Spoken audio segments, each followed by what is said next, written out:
ये कहानी है 3 ऐसी राजकुमारियों की जिनकी जिंदगी एक झटके में बदल गई, जिन्होंने भूख, दर्द, तिरस्कार और टूटन सब झेला, पर हार नहीं मानी। और फिर एक ऐसा रहस्य सामने आया जिसने पूरी दुनिया की नज़रों में उनका दर्जा हमेशा के लिए बदल दिया। ये कहानी आपको वहीं ले जाएगी जहां शाही ख्वाब बिखरते हैं और असली इंसान जन्म लेते हैं। तो रुकिए मत, क्योंकि जो आगे है वो सिर्फ कहानी नहीं, एक एहसास है जिसे आप महसूस करेंगे अपनी रूह तक। सुनहरा नगर नाम से ही लगता था जैसे किसी परी कथा का हिस्सा हो। वहां की हवाओं में शहद खुला होता और चांदनी भी जैसे महकती हो। राजमहल संगमरमर का नहीं बल्कि भावनाओं से बना प्रतीत होता था।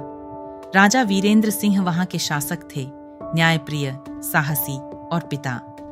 3 बेहद सुंदर बेटियों के, रत्नप्रिया, सुरभि और यशस्विनी। तीनों में कुछ न कुछ खास था। एक का सौंदर्य मंत्र मुग्ध करता था, दूसरी की आंखों में शांति का समंदर था, और तीसरी जैसे आंधी भी उसे छूकर शर्मा जाए। राज्य में खुशहाली थी, उत्सव थे, पर भीतर कहीं जैसे हर दिए के भीतर कोई बुझी बुझी लौ छुपी हो, वैसी ही कोई अधूरी सी तलाश तीनों बहनों के भीतर भी थी। उन्हें सब कुछ मिला था, पर कुछ महसूस करने का मौका नहीं मिला था। एक दिन जैसे ही सूरज शाम को अलविदा कह रहा था, महल के बाहर एक अजनबी आया। फटे हुए कपड़े, हाथ में लाठी और पैरों में धूल की परतें। वो कोई भिखारी था या शायद जीवन का एक पन्ना जिसे अब तक किसी ने पढ़ा ही नहीं था। उसकी आंखें शांत थीं पर गहरी। ऐसा लगता था जैसे वो सब जानता है पर बोलना नहीं चाहता। वो बैठा चुपचाप, कुछ मांगा नहीं, बस देखा। और जाने क्यों, उस दिन यशस्विनी की आंखों में बेचैनी थी। कभी कभी कोई आवाज नहीं लगाता, फिर भी उसकी पुकार दिल तक पहुंच जाती है। कुछ ही दिनों में चारों ओर हलचल बढ़ने लगी। सीमाओं पर तनाव था, पड़ोसी राज्य ने युद्ध की घोषणा कर दी थी। और फिर एक रात महल के भीतर से शंख की आवाज आई। पर यह शंख विजय का नहीं, विनाश का संकेत था। युद्ध ने सब कुछ निगल लिया। महल की ऊंचाइयों से लेकर तलवारों की गूंज तक हर चीज राख हो गई। राजा वीरेंद्र सिंह घायल हो गए और गुप्त रूप से किसी किले में भेज दिए गए। उनकी बेटियां बचते बचाते महल से भाग निकली। जिनके कदम कभी गलीचों पर चलते थे, आज नुकीली पगडंडियों पर खून बहा रहे थे। जिसने कभी आकाश से बातें की थीं, आज जमीन से भी डर लग रहा था। तीनों बहनें अब एक गरीब गांव में थीं। एक टूटी झोपड़ी, एक चूल्हा और 2 रोटियां, यही अब उनका राज्य था। पर हैरानी की बात ये थी, धीरे धीरे उस झोपड़ी में भी एक अजीब सी शांति पनपने लगी थी। जहां पहले हर चीज में दिखावा था, अब हर चीज में सच्चाई थी। उनकी कोमल हथेलियां अब कठोर हो चुकी थीं।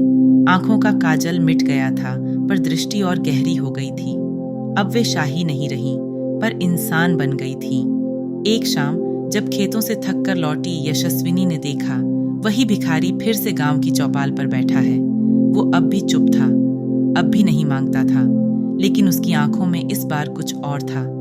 जैसे वो तीनों बहनों की सारी कहानी जानता हो, जैसे वो देख चुका हो वो सारी रातें जब उन्होंने भूखे पेट नींद ढूंढने की कोशिश की, वो सारे दिन जब उन्हें खुद को साबित करने की जरूरत महसूस हुई।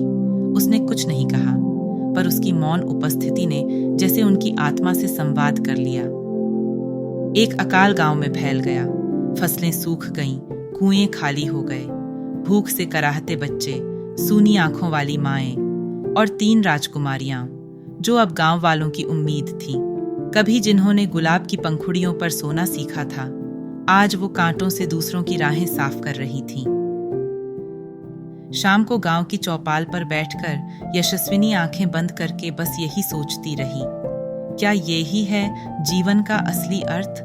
क्या मैं अब वही हूं जो बनने के लिए जन्मी थी? रात को अचानक चीख पुकार मच गई। डाकुओं ने गांव पर हमला कर दिया। हर ओर आग थी, डर था, अंधेरा था, और उस अंधेरे में तीनों बहनें उजाले की तरह खड़ी थीं। उनका साहस उनकी आंखों में चमक रहा था। और तभी एक आवाज गूंजी। सभी ने देखा, वही भिखारी जो अब तक चुप था, अब सामने खड़ा था। उसकी चाल बदल चुकी थी। उसकी आंखों में अब दर्द नहीं, संकल्प था। उसने अपनी पोशाक फाड़ी और वहां खड़ा था एक योद्धा, एक राजकुमार। सभी हैरान रह गए। जो आज तक दर दर भटका, वो एक राज्य का उत्तराधिकारी था, राजकुमार आदित्य। वो भेष बदलकर वर्षों से घूम रहा था, क्योंकि उसे एक सच्ची रानी चाहिए थी, जो ताज नहीं त्याग समझे, जो सुंदरता से नहीं सहनशीलता से राज करे। और अब उसकी तलाश पूरी हुई थी। तीनों बहनों में वो शक्ति थी जो किसी किताब में नहीं मिलती। उन्होंने दर्द सहा मगर झुकी नहीं। उनका परीक्षण खत्म हो चुका था। अब समय था सम्मान का। राजा वीरेंद्र सिंह अब ठीक हो चुके थे। राजकुमार आदित्य की मदद से उन्होंने दुश्मन को पराजित किया और सुनहरा नगर को फिर से उठाया। अब महल की सीढ़ियां फिर से सजीं, पर उनमें अभिमान नहीं, विनम्रता थी। तीनों बहनों को फिर से ताज मिला, लेकिन इस बार वह सिर पर नहीं, आत्मा पर था। इस कहानी का अंत नहीं हुआ, क्योंकि जब कोई अपना सबसे कठिन समय पार करके भी मुस्कुराना नहीं छोड़ता, जब कोई भूख में भी किसी को रोटी बांटता है, जब कोई खुद टूटकर भी दूसरों को संभालता है, तो वो सिर्फ राजकुमारी नहीं, वो माँ जैसी होती है, धरती जैसी होती है, प्रेम जैसी होती है। और यही थी तीनों बहनों की असली जीत। इस कहानी से जो सीख मिली वो यह है कि जिंदगी शाही ठाठ से नहीं, असली इम्तिहानों से बनती है। और कभी कभी एक भिखारी किसी का भाग्य बदलने वाला राजकुमार भी हो सकता है। कहानी पसंद आए तो प्यार जरूर दिखाएं, लाइक करें, शेयर करें और चैनल को सब्सक्राइब करना ना भूलें।